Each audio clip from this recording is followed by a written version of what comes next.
합격은 지금부터 8년 전인 2013년에 했습니다. 네, 반갑습니다.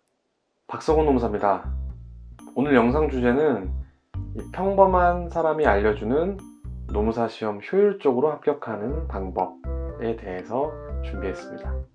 먼저 저에 대해서 좀 소개를 하자면요. 저는 28살 그리고 대학 마지막 학기에 합격했습니다. 당시 좀 똥줄이 많이 탔죠. 전공은 법학을 했는데 사실 법학 공부를 그렇게 열심히 했던 편은 아니라서 이 시험에 큰 도움은 되진 않았던 것 같아요. 비법대생이랑 다를 바는 없었던 것 같고요. 합격은 지금부터 8년 전인 2013년에 했습니다. 그리고 저는 체질적으로 오래 공부하는 시험과는 잘 맞지가 않습니다.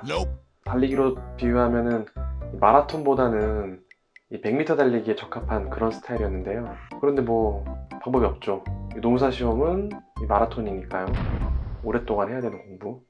여러 시행착오 끝에 결국 합격했던 해에는 2월부터 7월까지 6개월 정도 공부했습니다. 저한테는 이 마라톤이 어려웠던 저한테는 꽤 장기간이었는데 일반적으로는 이렇게 좀 효율적으로 단기에 합격한 케이스인 거죠. 그 당시 정말 효율적으로 공부하고 또 마음가짐이 달랐기에 합격할 수 있었던 것 같습니다. 그래서 저는 이번 영상에서는 효율적으로 공부하는 방법, 그리고 다음 영상에서는 수험생활 동안에 가져야 되는 마음가짐, 이런 것들에 대해서 영상을 찍도록 하겠습니다. 보통 이 총 학습 계획이나 시기별 공부 방법에 대해서 많이 물어보시는데요.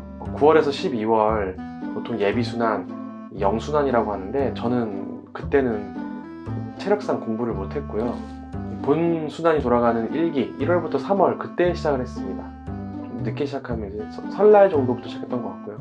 그리고 이제 2순환은 암기를 하고 답안 현출을 시작하는 4월부터 6월까지 기간이고, 그리고 이 3순환 마지막에 7월, 8월 중에 한 4주에서 6주 정도 되는 기간 동안 답안 작성, 모의고사 엄청 많이 팔 아프게 쓰는 그런 시간이 있죠. 전반적으로는 이해하는 과정을 거쳐서 뭐 연기나 예비순환이나 그다음에 1기, 본순환 그때 이해를 하는 과정을 거쳐서 2기 때 암기를 하고 3기 때 이제 현출하는 그런 순서로 공부하는데요. 과정마다 딱딱 정해놓고 하는 것은 좀 맞지 않다고 생각합니다. 순서는 맞는데 이해도 한 번에 안 되죠. 뭐 연기나 1순환 때 한번 봤다고 해서 다 이해되는 게 아니고 나중에 보면은 이게 이런 의미였네 라고 하면서 다시 보게 되는 경우도 있고요. 암기도 막판에 와서 하려고 하면은 잘 안 되는 경우도 있고요. 현출도요.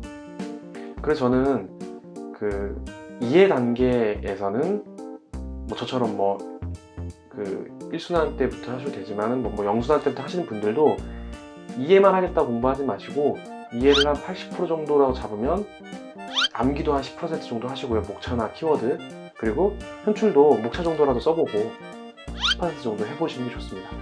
그 다음에 본격적으로 암기하는 시기에도 암기만 하려고 하지 마시고요. 이해를 한 50% 정도 하려고 하시고 또 암기를 한 30%, 현출도 좀 양을 늘려서 20%는 현출하려고 하시고요.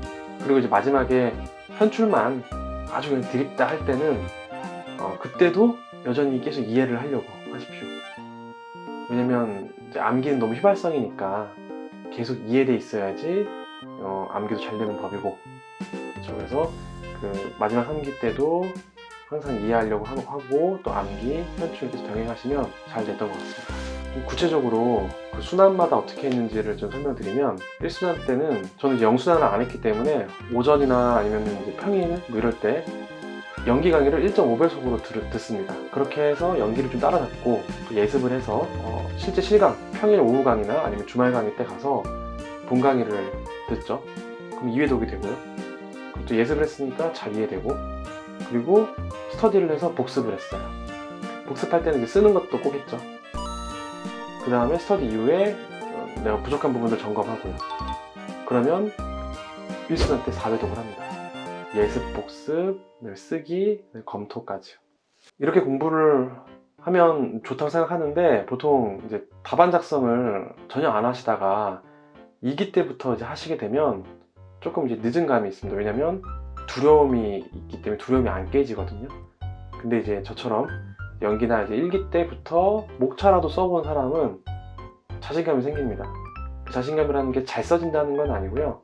아, 답안 현출을 위해선 어떻게 공부해야 되는지를 좀 알게 됩니다. 그래서 2기를 잘 보낼 수가 있는 거죠. 그리고 저는 2기 그 모의고사를 실제 시험이라고 생각하고 임했습니다. 우선은 스터디를 짜면은 이 스터디 진도를 학원보다 앞서 나가게 짜서요. 스터디를 통해서 이미 공부하고 스터디에서 써봅니다. 답안 작성을. 그리고 본 수업을 듣고 또 써봅니다. 그리고 써보기 전에는 항상 1회독 또 한 번 더 하고요. 채점 결과 첨삭 받고 난 다음에 부족한 부분 검토하고 정리해서 하다 보면은 거의 4회독에서 5회독 정도를 하게 되고요. 그리고 2기 때는 중요한 게 있는데 마지막에 막판까지 볼 그 어떤 서브노트를 만들어요. 근데 서브노트를 타이핑 많이 하면은 작업도 오래 걸리고 나중에 볼 때도 힘들고 하니까 이 목차와 이 키워드만 가져갈 수 있도록 정리를 합니다. 뭐 이 수험 카페에 만드신 것들 이렇게 올리시는 분도 많은데 저는 이제 제가 보고 있는 수험서를 떠올릴 수 있도록 하려면 이 목차나 키워드가 내가 보고 있는 수험서에 기반해야 된다고 생각해서 직접 며칠 동안 시간 내서 타이핑을 했었죠. 키워드는 나중에 하나씩 추가하는 개념으로 정말 중요하게 생각하는 것들, 그렇게 해서 목차, 나중에 살을 붙여서 키워드 이렇게 완성이 됐었습니다. 3기 때는 10회독을 하겠다는 계획으로 공부했습니다. 3기가 뭐 4주, 6주밖에 안 된다라고 해서 굉장히 짧다라고 생각하시는 분이 많은데 오히려 10회독을 한다라는 계획을 세웠거든요. 뭐 1기나 2기 때처럼 학원 수단에 맞춰서 4, 5회독을 해버리고요. 4회에서 5회 예습, 복습, 스터디, 그 다음에 또 검토. 그리고 학원 3수단이 끝나면 시험장 가기 전까지 한 10일이나 2주 정도가 남게 되는데 그때 이제 1주 정도를 1회독을 하고 그리고 3일에 1회독, 2일에 1회독, 1일에 1회독, 또 시험 전날에 1회독, 뭐 시험 당일에 1회독 이런 식으로 해서 10회독 이상을 이제 했었습니다. 많은 분들이 이제 궁금해하시는 부분이죠. 그 스터디 꼭 해야 되냐라는 질문인데요. 꼭 할 필요는 없는데 저는 강력하게 추천합니다. 그 이유는 이 스터디에서 나오는 이 강제력인데요. 우리가 진도를 계속 빼야지 앞으로 계속 나아갈 수가 있는데 스터디를 하게 되면은 진도가 계속 흘러가거든요. 내가 열심히 안 하면 스터디 원들이 열심히 하면서 진도가 나가요. 그리고 두 번째는 외로움. 이 하루 종일 독서실에 있고 책만 보면은 외로워서 이렇게 멘탈이 흔들리거나 그런 경우가 있는데 그날 하루 시간 내서 바깥 바람도 쐬고 대화도 나누고 공부에 대한 얘기도 하고 하니까 스트레스 좀 풀리고 그랬던 것 같습니다. 그래도 스터디는 좀 멤버 간 구성이 좀 좋아야 되는데 뭐 성향도 잘 맞아야 되고 성격도 그 중에서 좀 경험이 있어서 좀 노련한 사람, 스터디 계획을 좀 세울 수 있는 사람, 그리고 공부적인 실력도 좀 이미 있는 사람들이 좀 섞여 있으면 좋죠. 그런 스터디 어떻게 구하냐? 그런 스터디를 찾아서 여러분들이 들어가시면 되는데 막상 들어가게 되면 알 수가 없죠. 어느 분들이 모여있는지 알 수가 없잖아요. 보통 스터디 장이 이제 글을 올리면 멤버가 어떻게 되는지는 이제 알 수가 없으니까 가게 돼서 알게 되니까 만약에 그 스터디가 잘 안 구해진다 그러면 직접 만드세요. 직접 만들게 되면 내가 이제 스터디원들을 모집하게 됐을 때 수험 경력이나 뭐 전공, 그 다음에 그 보는 교재나 강의 이런 것들을 확인해서 좀 더 좋은 스터디를 꾸릴 수도 있고 또 본인이 세운 계획을 스터디 계획에 반영도 할 수 있고 하니까요. 암기 방법, 암기 어떡하냐?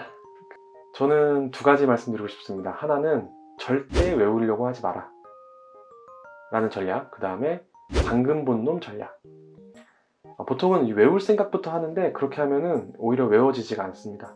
단순 암기는 휘발성이 너무 높아서 결국 시간 지나면은 기억이 희미해질 수밖에 없고요. 그래서 외우려고 하지 않고 철저하게 이해하려고 노력했습니다. 이해하고 있으면 회독수가 증가할 때마다 결국에는 선명하게 되거든요. 물론 꼭 외워야 하는 부분들이 있습니다. 목차와 키워드인데요. 왜냐면 우리는 이제 이해된 내용들을 답안지에 한정된 시간 안에 빨리 많이 현출해야 되죠. 빨리 떠올릴 수 있게끔 목차라는 뼈대와 그 다음에 키워드라는 재료를 외웠죠. 서브노트를 정리를 해서요. 그리고 두 번째 이제 방금 본 놈 전략으로 암기를 해결하려고 했습니다. 뭐냐면 자꾸 외우려고 하는 게 아니라 방금 빨리 볼 수 있게끔 훈련을 하는 겁니다. 즉 이 수험가의 유명한 격언이죠. 머리 좋은 놈이 책상에 오래 앉아있는 놈 못 이기고 오래 앉아있는 놈이 방금 본 놈 못 이긴다. 방금 봤는데 뭐 어떻게 이겨요? 방금 봐서 다 알고 있는데, 그쵸? 저는 이제 시험 전날에 1회독, 그리고 시험장 그 당일에 1회독을 목표로 했고요. 심지어는 이제 시험 과목이 바뀔 때 쉬는 시간 동안 화장실 가가지고 1회독 한 5분 10분 만에 하기도 했는데, 진짜 막 눈에 바른다는 말이 실감이 됐어요. 읽는 건지 눈에 바르는 건지 보고 넘기고 막 넘겨요.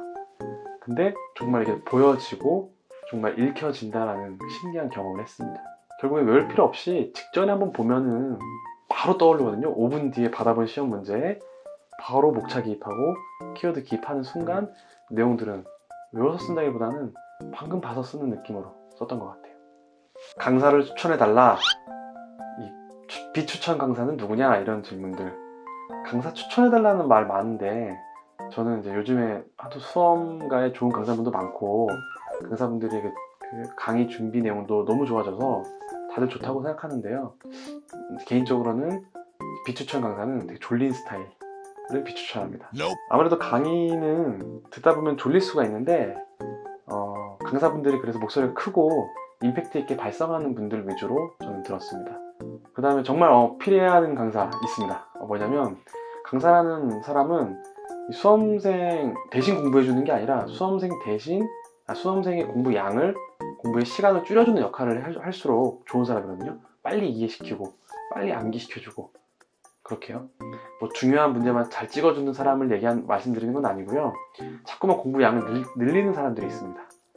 중요하지도 않는데 자료 만들어서 주고 뭘 더 주면은 잘해준다고 생각해서 본인이 인기를 끌 것이라고 생각하는 건지, 그런 분들은 좀 피하시길 바라고요.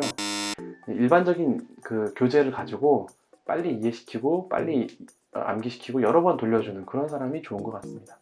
내가 가진 2, 3개월 안에 몇 회독을 하게 만들어주고 이런 분들이요. 네, 지금까지 이 평범한 놈이 수험생활 동안 어떤 방법으로 공부했는지 공유해 드렸습니다. 채널 놈놈놈TV 구독하기 꼭 해주시고요. 다음 편에서는 수험생활 기간 동안에 어떤 마음가짐으로 공부했는지에 대해서 준비해서 올리도록 하겠습니다. 그럼 여러분들도 준비하는 시험이나 목표 꼭 이루시길 바라고, 하고 싶은 것이 그 무엇이든지 간에 여러분들은 해낼 수 있습니다.